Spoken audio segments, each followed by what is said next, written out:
Muy buenos días, profesora. Hoy realizaremos nuestra presentación sobre el potencial de acción cardíaco. Los integrantes de nuestro grupo son Camila Maricawin, Victoria Triviño y Matías Berríos, que les habla. Nuestro caso es el caso número 5, miocardiopatía por hipocalcemia. Mujer de 37 años con antecedentes de tiroidectomía realizada a los 18 años a causa de un bocio difuso. Como consecuencia de la cirugía, la paciente desarrolló un hipoparatiroidismo definitivo. Se indicó suplemento de calcio y vitamina D, pero el tratamiento nunca lo cumplió. 15 años más tarde consultó por calambres, parestesias y espasmos faciales, además de signos de Chvostek y Trousseau. Se reinició el tratamiento con calcio y vitamina D y se solicitó exámenes de calcemia, T4 y TSH, pero la paciente no regresó a control. 2 semanas después, la paciente se presentó con disnea a mínimos esfuerzos, dolor epigástrico, náuseas y edema de rápida progresión. Se hospitaliza. En sus exámenes de ingreso destacaba radiografía de tórax, cardiomegalia y congestión pulmonar. Electrocardiograma, ritmo sinusal, 83 pulsaciones por minuto, bajo voltaje generalizado, intervalo QT prolongado y alteraciones inespecíficas de la repolarización ventricular. Calcemia de 2,9 miligramos por decilitro, paratormona de 5,9 nanogramos litro, magnesio de 1,08 miliequivalentes litro, albúmina de 3,3 gramos por decilitro, sodio de 140 miliequivalentes litros, potasio de 2,3 miliequivalentes litros, hematocrito 26%, hemoglobina 7,4 gramos por decilitro, fracción miocárdica 3%, TSH de 18,1 microunidades ml, con diagnóstico de insuficiencia cardíaca congestiva secundaria a hipocalcemia severa. Se trató con gluconato de calcio 1 gramo intravenoso cada 12 horas, carbonato de calcio 2 gramos vía oral, 25 micras día, vitamina D 300.000 unidades internacionales por una vez, L-tiroxina de 100 microgramos, sulfato ferroso de 400 miligramos, furosemida de 40 miligramos, cloruro de potasio 1,8 gramos, captopril de 12,5 miligramos y digoxina de 0,125 miligramos al día. La paciente evolucionó favorablemente. A modo de introducción, podemos mencionar que nuestro corazón es un órgano indispensable para nuestra vida. Su funcionamiento normal consta de realizar contracciones musculares. Esta contracción muscular depende de un impulso eléctrico, denominado potencial de acción cardíaco. En este trabajo se dará a conocer qué es el potencial de acción, su significado, características y un análisis general. Se identificará y clasificarán las 5 fases que lo conforman y su asociación a la concentración de calcio en el líquido intracelular.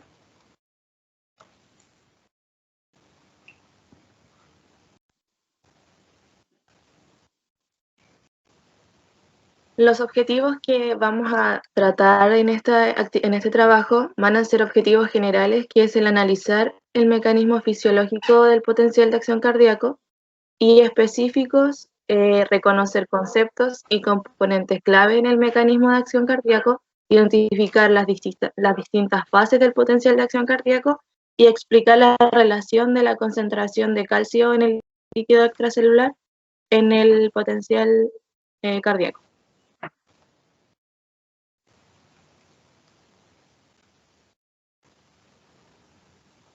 Ok, el potencial de acción cardíaco se da inicio en el nodo sinoauricular de la aurícula derecha.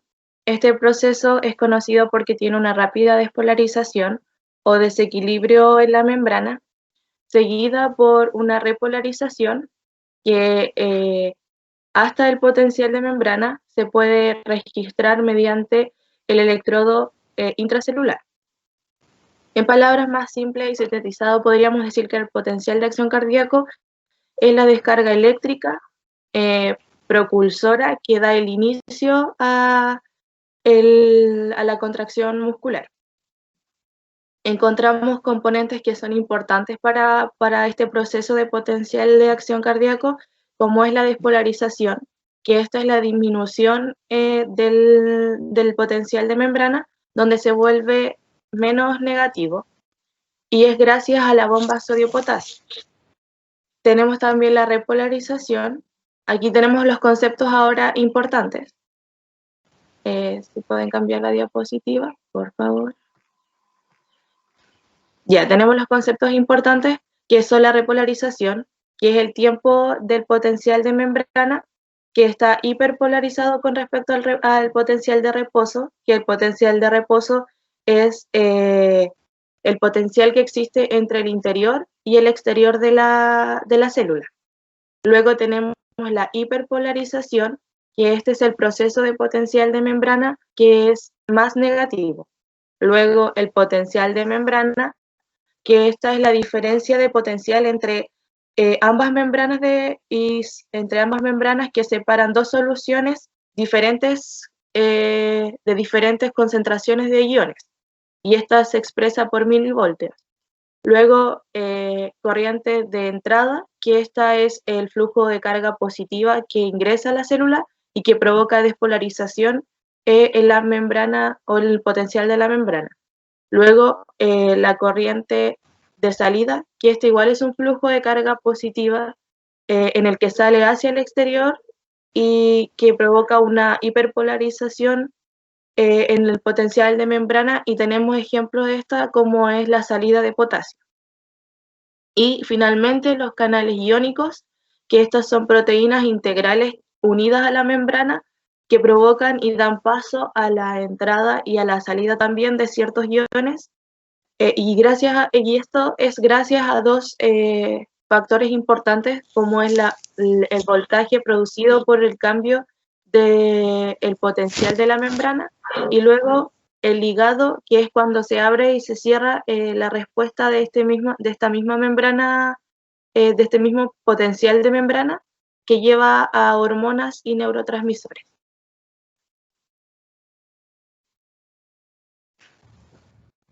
En base a las fases del potencial de acción cardíaco se dividen en 5 fases.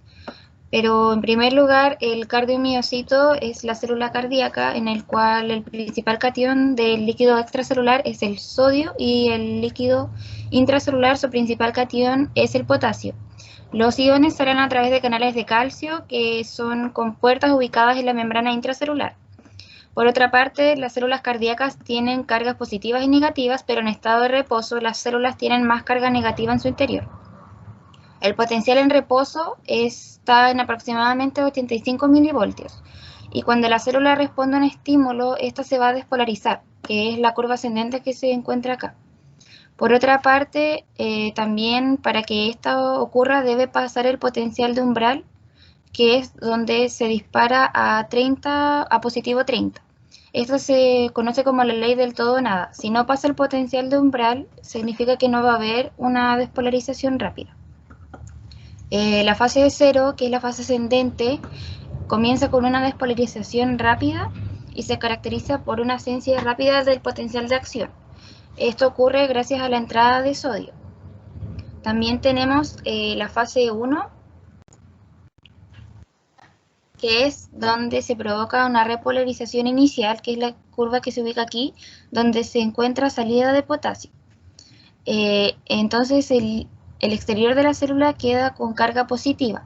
También en esta etapa es importante que ocurra la salida de corriente neta, y esto se puede dar gracias a dos cosas. Uno, que las puertas de inactivación en los canales de sodio se cierran en respuesta a la despolarización y por ende disminuye y cesa la corriente de entrada de sodio.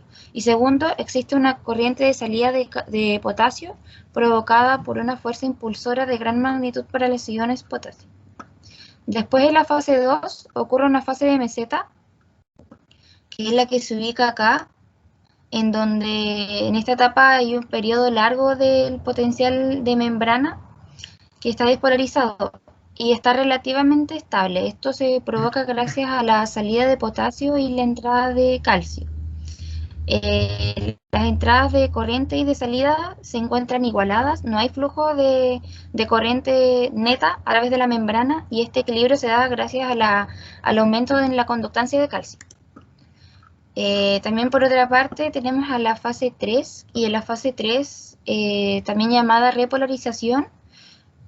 Aquí ocurre un cierre de los canales de calcio y la repolarización comienza gradualmente en la fase 2, pero en la fase 3 es donde se produce una repolarización rápida.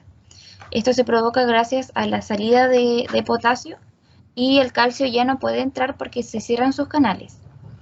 Finalmente, en la fase 4, que es el potencial de membrana en reposo, los valores del potencial de acción cardíaco vuelven a su estado inicial, que era 85 milivoltios, o sea, el estado de reposo, y se provoca una estabilidad donde las cargas se ven igualadas y las corrientes de entrada y salida también se ven igualadas.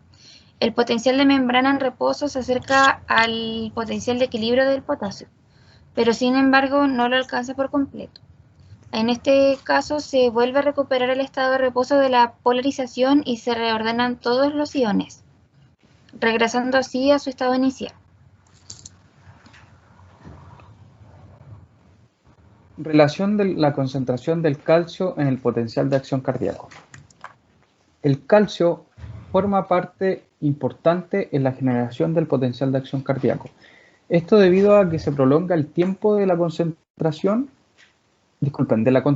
en comparación a otros potenciales no cardíacos. Se puede identificar la acción del calcio en la fase de MZ. Esto ocurre porque hay una corriente de entrada de calcio, el cual fluye por los canales de calcio de tipo L, desde el líquido extracelular al líquido intracelular. A su vez, y al mantener una mayor concentración de calcio en el líquido intracelular, se desencadena la liberación de más calcio desde los depósitos del retículo sarcoplásmico a través de los canales de liberación.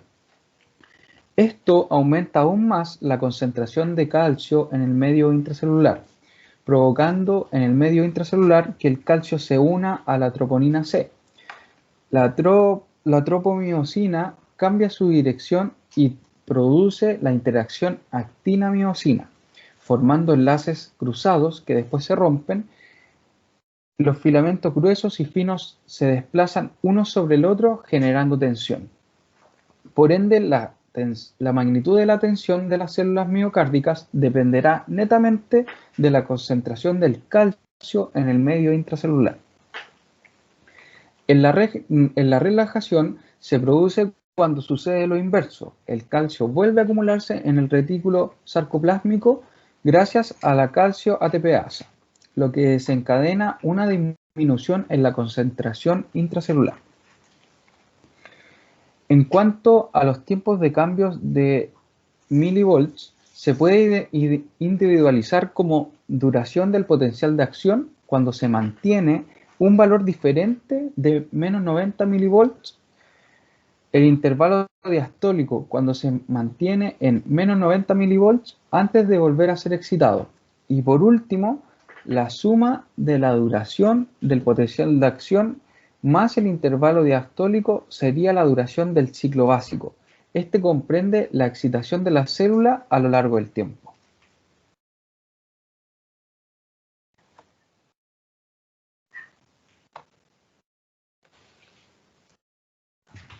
A modo de conclusión, con nuestros compañeros llegamos a la conclusión de que es muy importante conocer el potencial de acción cardíaco debido a que es la descarga eléctrica precursora y que da inicio a la contracción muscular, y gracias a ello se pueden realizar todas nuestras funciones vitales. También es importante para nuestra carrera de enfermería debido a que a futuro podemos conocer en mayor rango las arritmias o patologías que se provocan cuando hay una alteración en el potencial de acción cardíaca. También el funcionamiento de los fármacos que pudiesen actuar en esta parte en esta etapa de la contracción muscular. Esperamos haber podido exponer con claridad todos los términos, las fases y en sí el desarrollo de esta presentación. Muchas gracias. Les dejamos acá la bibliografía que consta de libros y de un artículo académico.